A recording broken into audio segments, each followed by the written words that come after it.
Eh bien, bonjour à tous, salut les amis, c'est Danilo, j'espère que vous allez bien. Moi ça va super. Aujourd'hui vous vous demandez, mais pourquoi c'est lui qui parle? On attend notre cher rôliste préféré. Mais je vais vous dire pourquoi, car on fait son portrait rôlistique. Je l'ai vu faire souvent des portraits rôlistiques de ses collègues, et cette fois c'est moi qui fais, parce que j'aimerais prendre comme exemple. On commence tout de suite par la première question sans perdre de temps, les présentations. Mon pseudo dans le monde du GDR, c'est Crack, j'ai 51 ans et je suis fonctionnaire. Je joue au jeu de rôle de façon assez régulière depuis 3 ans.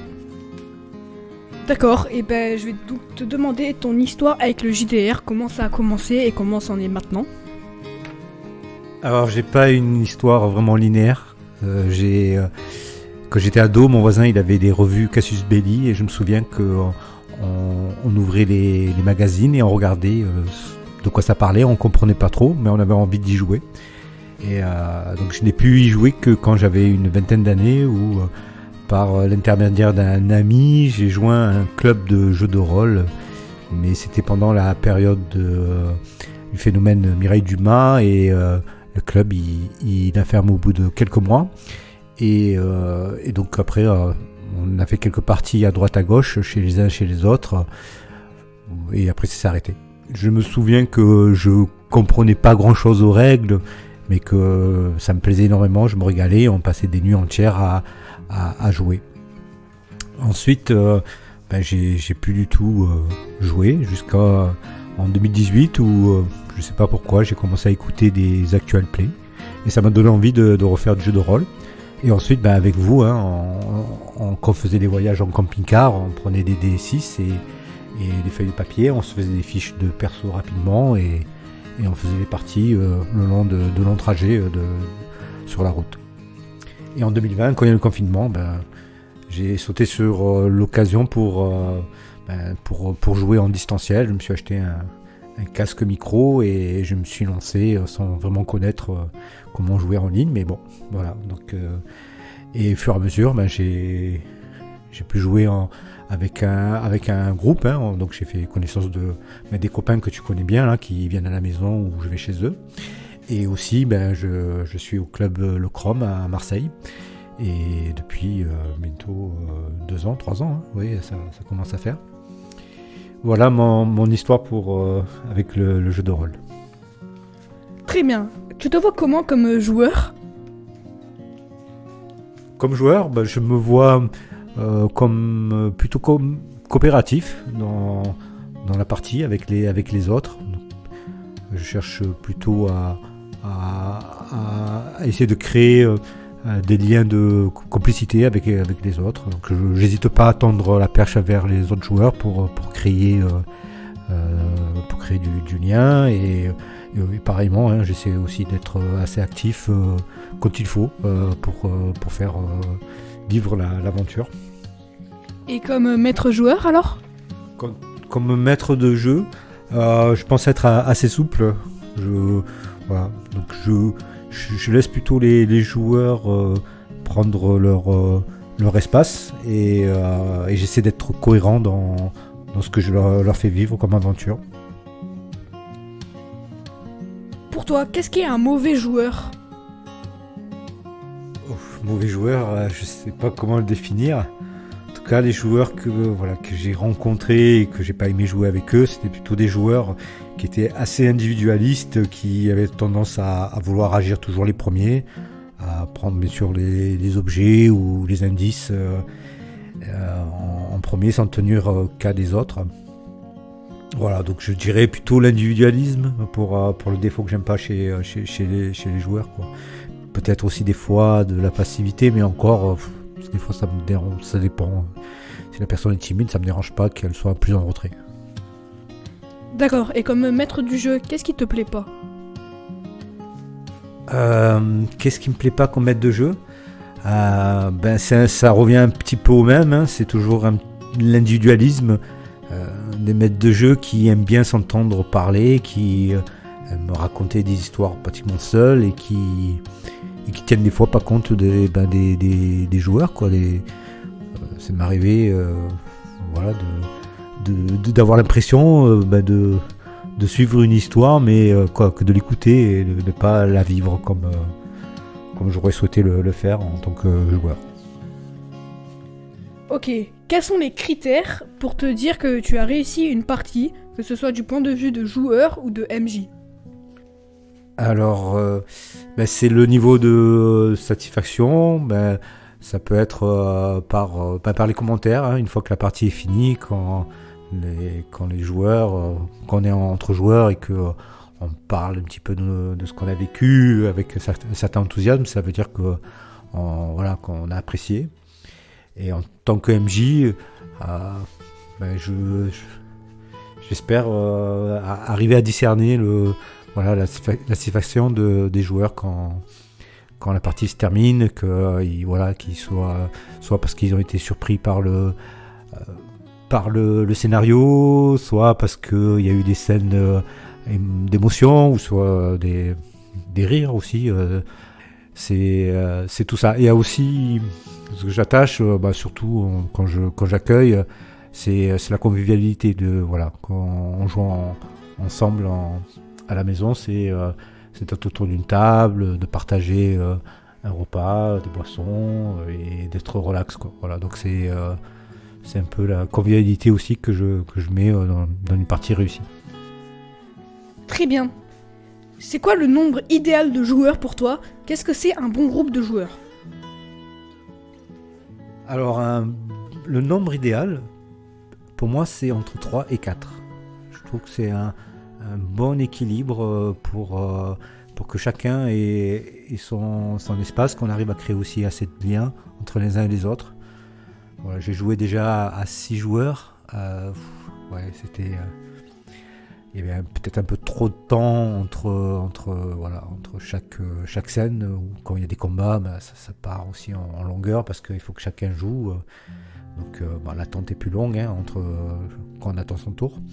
Et les interactions aussi sont plus compliquées, hein. Quels sont tes goûts en jeu de rôle, ce que tu préfères ou ce que tu aimes pas? Alors je suis plutôt bon public. Je crois que j'aime tous les genres. Je suis plutôt joueur de JDR entre guillemets classique, c'est-à-dire un MJ et des joueurs. Mais que ce soit narratif ou simulationniste, plutôt du narratif, hein, je suis plus saturé par ça, mais bon, je me dis qu'un jour ou l'autre, j'aimerais peut-être tester du Pathfinder 2 pour voir si j'arrive à accrocher aux règles. D'accord, et comment est-ce que tu choisis tes jeux de rôle? Est-ce que c'est par tes goûts ou ceux des joueurs que tu invites? Après, c'est les goûts, on s'influence entre nous, hein, je pense, hein, entre collègues quand on parle de jeux. Après, j'écoute aussi pas mal de youtubeurs, hein, qui font des tests, des unboxings de jeux. Donc c'est plutôt sur le ressenti. Je lis aussi des avis sur des forums, hein, sur certains jeux. Et c'est plutôt un ressenti général, et après ce qui me plaît. Donc là en ce moment j'aurais bien envie de caper d'épée. Donc j'aimerais bien trouver un jeu qui simule bien. Il y en a, hein, de toute façon, il y en a quelques-uns. Mais j'aime tout, hein, du Deadlands qui est du Far West fantastique, à du Worm qui en joue la préhistoire, à du culte, qui est de l'horreur. Donc je crois que je suis un bon public. Tout m'attire vraiment dans les thématiques de jeux de rôle. Très bien. Est-ce que tu penses que tu joues assez?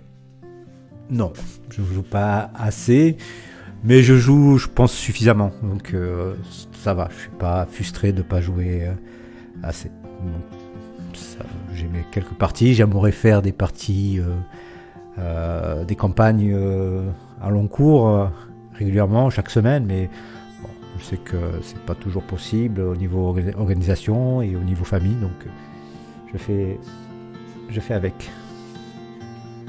D'accord. Est-ce que tu penses que JDR et famille, ça va ensemble?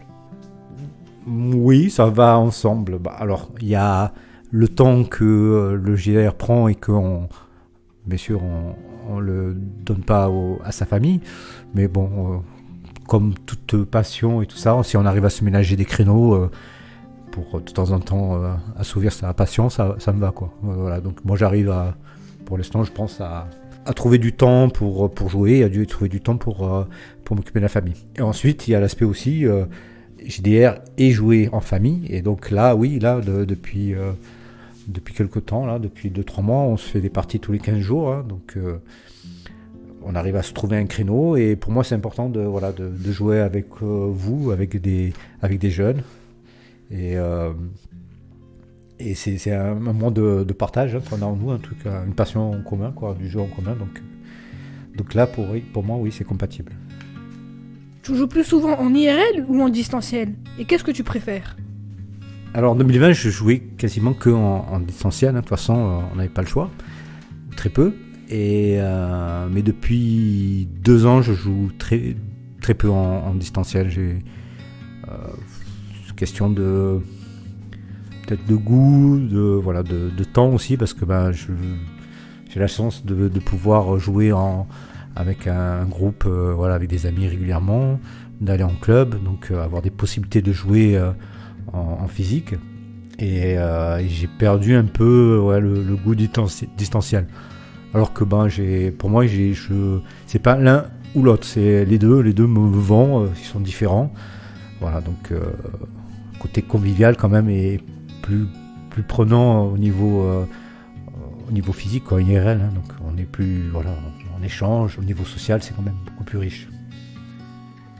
Mais je trouve que le distanciel par contre peut se prêter à faire une campagne régulièrement, quoi. Voilà, donc un créneau en semaine, le soir, et toutes les semaines on continue une belle campagne. Pour moi, jouer en campagne peut-être qu'en distanciel, peut-être plus facile, plus faisable que jouer en présentiel, où c'est plus compliqué de se réunir régulièrement. Est-ce que tu as une technique pour préparer tes parties? Et sinon, selon toi, est-ce qu'il y aurait des étapes à suivre pour justement préparer des parties? Alors, je suis pas un grand MJ, hein, je masterise pas énormément, et quand je masterise c'est des scénarios du commerce, hein, donc scénarios que j'achète et qui sont souvent connus, donc j'arrive à trouver plusieurs vidéos ou de parties où déjà je les regarde et ça me permet déjà de m'inspirer, voir comment le MJ il trouve certaines idées à amener au scénario de base. Et ensuite je lis, et ce que je fais c'est que je me suis construit un écran du MJ avec des pochettes, et à l'intérieur de mon écran je mets une feuille A4 où j'ai écrit tout le déroulé de ma partie, les principales étapes, les noms des PNJ, certaines caractéristiques de PNJ, et après les cartes aussi qui sont dans un autre volet, et ça me permet d'avoir un suivi pendant que je joue. Et j'aime bien jouer avec un ordinateur et projeter sur un écran.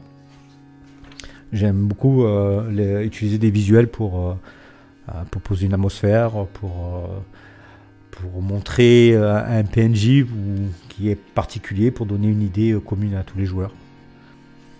D'accord. Est-ce que tu aimes bien imposer une musique dans ton jeu de rôle, ou tu préfères faire sans musique? Alors j'aime beaucoup utiliser les musiques. Le seul problème, c'est quand je fais jouer, sauf si je fais pas une playlist déjà à l'avance, j'ai tendance à oublier la musique. Donc pour l'instant, j'ai pas assez de discipline, de recul de métier pour arriver à maîtriser une playlist et à faire jouer des morceaux propices à certaines actions, à certains moments du scénario. Très bien. Est-ce que tu as des projets? Oui, j'ai des projets, hein, j'en ai plus que ce que je peux faire, donc les projets c'est pas ce qui me manque. Là, cette chaîne YouTube, je l'ai faite pour répondre au RPGED et aussi pour échanger un peu avec les copains. J'ai quelques idées de faire quelques vidéos. J'essaierai plutôt de mettre du côté joueur, qu'est-ce que, en tant que joueur ou en tant que consommateur de contenu YouTube, ce qui me plaît, ce qui me plaît pas, quelques avis. J'ai pas la connaissance ou l'expertise de certains pour parler de jeux, mais donc pour la chaîne, ce serait peut-être continuer quelques contenus sans me mettre de pression ou de de quota de vidéos à mettre par semaine, par mois. Voilà, donc c'est comme ça vient. Et au niveau jeu, ben, là j'ai vraiment envie de faire des campagnes. Donc l'année prochaine, normalement, hein, si voilà, avec Christophe, on devrait faire la campagne impériale Warhammer et l'héritage Grimberg avec Damien, et on continue aussi la campagne de Night avec Damien. Donc voilà, faire des campagnes. Là, je prends goût quand même au développement des personnages, de l'histoire, d'un univers. Ça commence à me plaire que faire des one-shots à droite à gauche, que j'aime bien, mais bon, là j'ai plus le goût à faire des longues parties, des longs scénarios avec des rebondissements. J'aimerais écouter ton top 3 JDR et les JDR qui t'ont déçu. Alors, top 3 JDR. J'aurais du mal parce qu'il y en a quand même pas mal qui me plaisent et que je suis en train de jouer. Alors, il y en a un qui est un peu mon regret, c'est parce que je le connais pas et je connais personne qui le fait jouer. Oui, je connais, mais pour l'instant, il n'y a pas de partie ou de campagne qui se lance. C'est Delta Green. Enfin, moi, le type d'univers qui me plaît, un peu univers de conspiration, de mystère, d'horreur. Voilà, donc ce serait Delta Green un des premiers choix. Après, les autres jeux favoris, tout ce que je joue en ce moment, que ce soit Worm, Night, Monster of the Week, Cult. En fait, je m'aperçois, c'est surtout avec qui je joue et comment on me fait jouer, hein, qui m'intéresse. Voilà. Donc j'ai 2-3 jeux que j'aimerais jouer, que j'ai acheté exprès pour ça, parce que ils me plaisent. Hein. J'ai joué déjà à Barbaria of Lemuria, qui me plaît, le style me plaît bien, ou Brigandine. J'ai pas de choix préféré pour l'instant. D'accord. Si tu devrais faire une adaptation en JDR, ça serait sur quoi ? J'ai répondu il y a une semaine au bilan Rollist. C'est une vidéo que j'ai enregistrée il n'y a pas longtemps. C'est la série qu'on a regardée ensemble, la série One Piece sur Netflix, qui m'a bien plu. Donc j'aime bien cette atmosphère de pirate, un peu l'esprit un peu naïf aussi du héros, Luffy. Et j'étais surpris aussi par l'histoire, je ne m'attendais pas à ça. Donc ça me donne envie de découvrir cet univers, ce monde qui m'a l'air assez riche quand même. Et voilà, donc pourquoi pas être joueur avec toi qui connais ce système et qui pourrait peut-être me faire vivre des histoires. Très bien. Il y a tes amis qui arrivent dans moins d'une heure et tu as complètement oublié, tu as rien préparé. Qu'est-ce que tu leur fais jouer ? Alors 1 heure, ce serait vraiment la catastrophe, parce que je ne saurais pas vraiment quoi leur faire jouer. Je pense que je prendrai les règles de Chronique oubliée, Cthulhu ou contemporain pour bricoler quelque chose. Ou pouvoir du Tales from the Loop aussi, le système qui est assez simple, et après au niveau narratif, hein, ça suit toujours le même cycle, quoi, avec un mystère à poser et un déroulement de résolution. Donc ouais, je pense que ce serait un de ces 2 jeux. Très bien. Comment est-ce que tu penses que les gens qui n'ont jamais joué au jeu de rôle voient les rôlistes ? Une question un peu délicate, parce que les personnes que je connais depuis pas longtemps, ou les collègues de travail, je leur dis pas que je fais du jeu de rôle.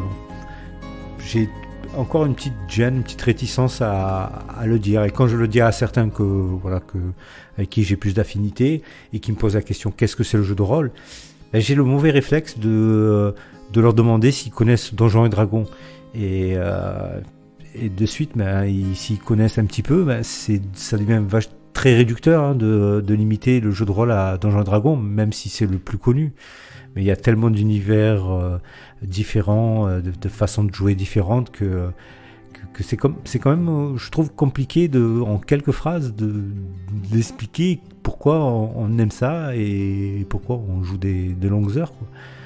Donc c'est quand même réducteur de juste dire Donjons et Dragons, alors que même ce jeu qui est qui est le plus connu, ben, il a beaucoup de richesses, de façon aussi de jouer. Ça englobe aussi l'interprétation des personnages, et c'est pas qu'un système de règles avec des combats qui se suivent. Donc oui, je pense que les gens maintenant sont curieux de savoir ce que c'est. Le tout, c'est de savoir comment les intéresser et leur expliquer un petit peu qu'est-ce qui nous passionne. Et j'avoue que là, je suis pas très à l'aise pour cet exercice-là. Très bien. Et ben pour moi, là, c'est la fin de ma liste de questions. Si tu aurais des questions aussi à me poser rapidement, je t'écoute. Oui, j'ai des questions à te poser. Alors, la semaine dernière, tu as fait ta première partie jeu de rôle au club. Alors, qu'est-ce que tu as pensé de l'atmosphère d'un club ? J'ai vraiment adoré l'aspect un peu familial qu'on a eu tous ensemble, que j'ai joué avec des gens que je connaissais pas forcément et avec des gens que je connaissais. Le fait que les adultes et les enfants jouaient séparément, c'était un peu dommage, mais je comprends totalement le fait qu'il y a deux jeux de rôle différents de style. Par exemple, vous avez joué à un jeu d'horreur et nous un jeu plus chronique oubliée. Voilà, j'ai adoré. D'accord. Et il me semble qu'il y a 6 mois, tu as joué en convention. Donc tu as joué avec des adultes et ta sœur aussi à la même table, avec des gens que tu connaissais pas. Oui, c'est vrai, on était dans un musée à Arles, c'était impressionnant, il y avait plein de statues autour. Des fois, les statues étaient dans le thème du jeu de rôle.